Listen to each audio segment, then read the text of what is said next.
everybody. Happy Earth Day. Happy 50th anniversary of Earth Day. And isn't it an odd one? We're having this terrible situation in the world, and yet in certain good things seem to be happening. I've seen pictures of alligators walking across streets in Florida and great flocks of birds appearing where people hadn't seen them in a long time. People in cities saying, have the birds gotten louder? You know, nature can be really loud. I have never been a nature person. I like rooms and ceilings and tall buildings and all the accoutrements of urban living. But during those times that I have spent out in the woods, one of the things I've noticed is, oh my gosh, this is a noisy place, but it's a different kind of noise. And so now there's also a lot of quiet that people haven't heard lately. So it's going to be very interesting to see how we work out the balance of being here with all of the numbers that we have of humans. No, I haven't told the Paul McCartney story yet. Don't worry. I'll work up to that. I'm just talking about Earth Day, April 22nd. So as I look out on the earth, there are a lot of thoughts that I have. One is I miss it. I appreciate the natural part way more than I used to. I'm never going to be a camper hiker kind of person, but I would just love to go to Central Park. And right now, I'm just not even willing to do that because of circumstances. But how wonderful that the air is cleaner. How wonderful that the skies are bluer, and that we can celebrate something today, and we can celebrate that. So I certainly want to invite everybody to today's special Earth Day episode of the Main Street Vegan podcast, or radio show if you hear it live. That's at 3 p.m. Eastern Time today. And if you do listen live, you can just go to unityonlineradio.org. You can actually call in and ask questions of the guest. The first one will be Deborah Demare, who's a vegan interior designer, and she's going to be talking about non-toxic cleaning. Her topic is, you don't need Clorox. That's a fun topic. And then I'll be speaking with J. Morris Hicks, whose wonderful book about the environment, Outcry ebook, just came out today. Brand new. I don't know if you say hot off the presses when it's an ebook, but it's new, and he's going to be talking about what we really need to do to heal this planet. So 3 o'clock today, Eastern Time. And right now, this time, the quotation for the day is to deal with life's inevitable loneliness with as much grace as possible and as little pain as necessary. You have to fall in love with your own companionship. So that comes from my book called Fat, Broke, and Lonely No More. And I've got to tell you a little story about the title of that book. It was not my title, but I was trying to figure out what I was supposed to write next. And my wonderful editor at that time at Harper One called and said, I have this great title, and I think you could write it. Now, at that time, my book history had been just beautiful, sweet titles like Shelter for the Spirit and Lit from Within and Creating a Charmed Life. And he said, Fat, Broke, and Lonely. And I thought, my goodness. And then I realized that all three of those words could have described me at different times in my life, and sometimes all at once. And I have great empathy for anybody who is feeling any of those things and feeling that that is a negative impact on their life. And so I reluctantly agreed to do it if they would tack on no more. But I have to tell you that I just had the most awful time trying to talk about that book or promote it, because I was ashamed of the title because it seemed insulting to people. So people tell me it's a really good book, but I have a checkered history with the title. So anyway, falling in love with your own companionship. What do you best like to do when it's just you? We're having probably a lot of experience with that right now. When I think about just yummy and delightful, it's a cup of tea and a wonderful book. Or back in the days of glossy magazines, and they're still there, I would love to just sit with that cup of tea and a brand new magazine that had just come in the mail and just turn every page and just explore those images and those articles. So that for me is a way to fall in love with my own companionship. Another thing that I really like is something that I call solitude with company.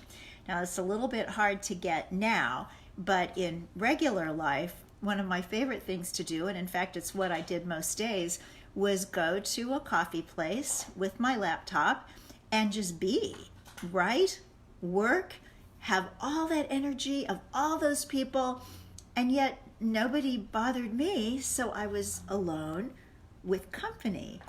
When I first moved to New York, I would hang out at a Starbucks at 86th and Columbus, and they had a big table with a hole in it and a surge protector so that lots of people could plug in at the same time. So we got a lot of writers, and every once in a while, when somebody needed a synonym, they'd say, "What's a better word for beautiful?" I think it was before we had all these apps that tell us everything. And it was just so cool to get that input from other writers. In fact, one of them became a friend and is to this day. So solitude with company can be a nice thing to do and way to make friends. So I promised yesterday, and several people asked, and I'm glad you asked because I would have loved to have told you, but I probably wouldn't have if you hadn't asked, to tell my Beatles stories. And I think this is relevant to Enchanted April because it was actually what happened when the Beatles showed up in the US in 1964 that shaped my life and let me know that I really did have a charmed life, even though it hadn't really looked like one before that. So, February 1964, I was 13 years old, and I was living in Kansas City with my dad, my nanny. My parents were divorced. My mom was living with her new husband in Spain. He was in the military.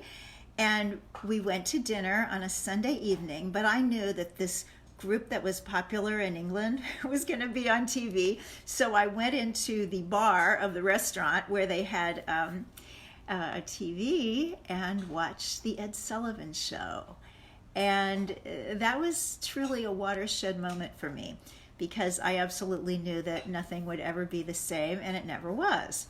So I got myself a $1 press card from a magazine called Teen Life.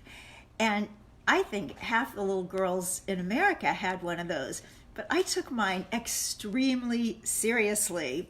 So when the Beatles were scheduled Kansas City on to the very end of their trip, they weren't supposed to come, but this fellow named Charlie Finley, who owned the Kansas City Athletics baseball team at that time, offered them this huge amount of money. And it sounds like such a little bit today, but it was $100,000, which was more than had ever been paid to a group to perform anywhere. So they added Kansas City onto the trip. And with other members and officers of the Beatles fan club, we had a meeting with Charlie Finley, and we gave him a plaque and a box of chocolates to thank him for bringing the Beatles. And I was working with my editor in New York and with the Beatles press agent to get me invited to the press conference. And I got invited. I had all the official documentation. And being, a good girl, I went to school all day. I didn't cut school, but I wore my girl journalist outfit, and I went from school to a hotel downtown where the press conference was to take place. However, the guards had been told no teenagers upstairs. So even though I had all these official documents, I was aged out of being able to attend. Well, that wasn't going to be good. So I went to the payphone and called my editor in New York, and she tried to reach the press agent, but he was busy with the press conference and she couldn't reach him. So I'm standing there in the lobby of the hotel knowing that that was where I needed to be. And I think that's an important lesson too. When we really know where we're supposed to be, I think it helps us get there. And in comes Mr. Finley with a Playboy bunny on his arm. Now remember, this is 1964. They had Playboy clubs. And I went up to him and said, Mr. Finley, here is my press card. Here is my invitation letter. I gave you a plaque and I'm supposed to be there. And he looked me up and down and almost quizzically, like, who is this kid? And then he said, okay, you can come with me. Just don't say anything. Playboy bunny on one arm, 14-year-old me on the other. Into the elevators we go to the press conference, where I am a mere 6 feet from the Beatles, especially Paul, who was my favorite. So that started a lot.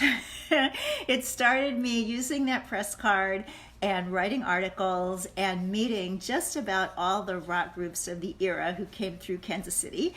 And after a little bit of time, I became known to the guards, and so everybody would let me back. And this was what I did. I had my regular life, going to school during the week and being not popular, not very pretty, but on the weekends, I had this other life, my ace girl reporter life.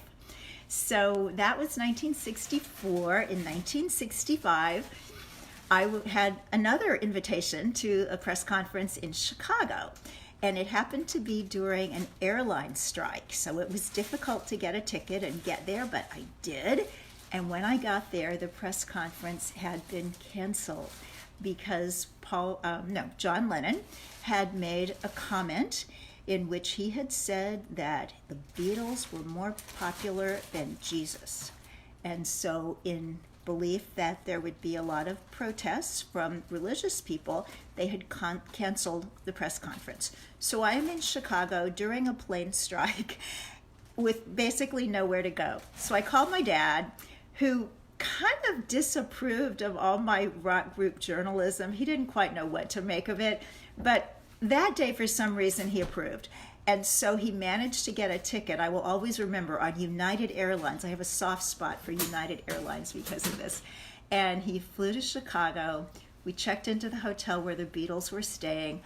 I was standing in the lobby and having deja vu, because as I looked out the window and there were all these girls being held behind ropes, that was the same thing that had happened the previous year in Kansas City. And I'm thinking, this writing, you better do this writing. It's going to take you places that nothing else will.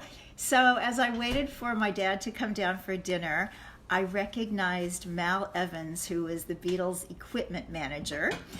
And he got into the elevator, and I jumped into the elevator after him, and he said, "What floor?" And I said, "Well, I'm on 11, but I'd rather go to 23. He said, "Well, I'm on 23. And I'm thinking, you think I don't know that? So on our ride up the elevator, I explained to him that I was a writer for Teen Life magazine and I was supposed to have gone to the press conference, but it was canceled. And he said, "Well, the boys are asleep, but if you can wait till tomorrow morning, you could have your interview." And I was just stunned and thrilled. And he said, "What are you doing now?" I said, "I'm meeting my dad. We're going to go have dinner." He said, "Can I come with you?" So we had dinner with Mal, and I was not able to stay until the next morning because I was supposed to visit my mother. My dad was, I think, a little bit afraid of his ex-wife and the idea of my delaying this trip because of the plane strike. He was just like, "No, you have to go." My flight was at 3 a.m, a red eye. So we stayed up until 1 o'clock talking with Mal, and then I went to visit my mom, and we communicated, Mal and I, by letter, as people did back then. And the following spring, I got to go to London. And my dad and Mal and I were going to a club. It's called Bag of Nails. It closed for many years. Now it's reopened and back to all its glory as I understand it there in London.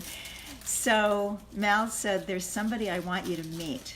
And so he walks me back through this big, dark club. And in the very back, there is Paul McCartney, my favorite Beatle. And he introduced us, and Paul said, hello, Vicky. And it was the most amazing thing that had ever happened in my life. I think I said hello. I could barely say anything. And then the server came, and Paul said, Scotch and Coke, 3 doubles. And I'm thinking, okay, you're 17, you've never drunk alcohol, and he just said double. So this may kill you, but you'd be dying with Paul McCartney. So that was my Paul McCartney story. I went back to the hotel afterwards and sent a cablegram, something we did back then, to my friend Tina Mitchell, president of the Kansas City Beatles fan club, and it said, met Paul. My God, met Paul.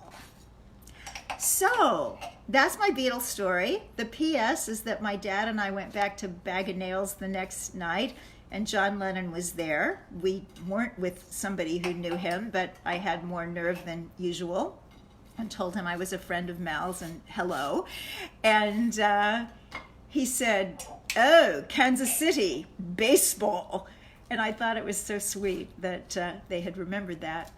So a couple of after effects, maybe the PPSs, I kept writing about the rock groups, and that kept me in the world of journalism. And when I changed my diet when I was 19, I started writing for the vegetarian press, and I'm still pretty much doing that. But a couple of things that were kind of magical, poignant afterwards was Mal did not come to a good end, bless his heart, after the Beatles broke up. I think he was kind of at sea, and I think got into substances. And in any case, in 1988, I was reading this big book. It was a biography of John Lennon, and you know, by then I was grown up. I was 38 years old. I had a child. I had a life, and I hadn't thought about some of this stuff in a really long time. And I came to a part in the book where there was just 2 paragraphs, I think, and it told me that Mal had been in a out of body state, I don't know what you call it, on some kind of substance, and he had held his girlfriend and her children hostage, and he was shot by the LAPD. So, you know, even these magical parts of our lives have a lot of sadness and poignancy attached to them sometimes too. But on the happy note, I was not vegetarian when I met Paul McCartney, and neither was he. And now, even though he wouldn't remember me, we're doing the same work, and that's really, really special. So that's my Beatles story, and I wish you all a beautiful day, a beautiful Earth Day. I hope that you can listen to the Main Street Vegan Show live, or if you can't tune in live today, the podcast will be up by tomorrow morning. And also, I announced yesterday that tomorrow afternoon I will be doing a class for plant-powered Metro New York about weight loss, and how I've been blessed to have done that many, many years ago without any kind of deprivation. And I'll be talking about that tomorrow. So the link that I had originally posted might be incorrect, or if I posted the Facebook event link, their link might be incorrect. So if you do want to attend that tomorrow, 1 p.m. Eastern Time, be sure that you go to the plant-powered Metro New York. They changed their names. I always want to say something else. Plant-Powered Metro New York website or that Facebook event page to be sure that you get where you want to go. So, oh, thank you, Diane, for thanking me for sharing the story. You know, I never know how much to share and how personal to get and how much of my life is of interest to other people. I mean, obviously, it's of interest to me. You know, we all have these signature stories.